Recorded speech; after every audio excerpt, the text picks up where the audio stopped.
we need to go back to look at what the essence of Ramadan is supposed to be. And it is not something which is philosophical, difficult to understand, only people of higher learning and knowledge can grasp. No. Islam is for everybody. Allah provided this way of life for everyone. So He made it very clear in the Quran, in His final revelation to humankind. He made it very clear, crystal clear, what is the soul of Ramadan. What is Ramadan all about? So we would not have any confusion in our minds regarding it. He said, يا أيها الذين آمنوا كتب عليكم الصيام كما كتب على الذين من قبلكم لعلكم تتقون.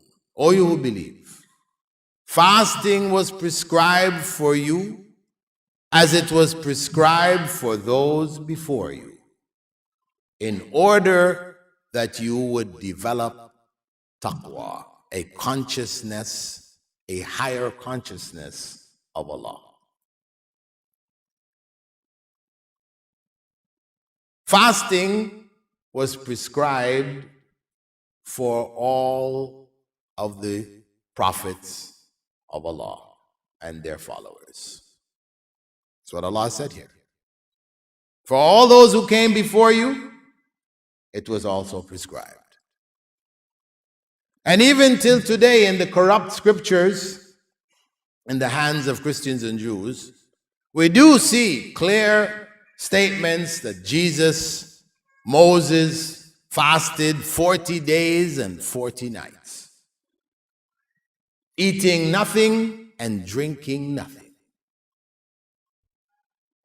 Still remains. And in the other religions, in Hinduism, Buddhism, all the others, which are corruptions from the original message which Allah sent to those people in those places, they all have fasting prescribed. This is the goal. This is the goal. It is to raise our consciousness of Allah. La ilaha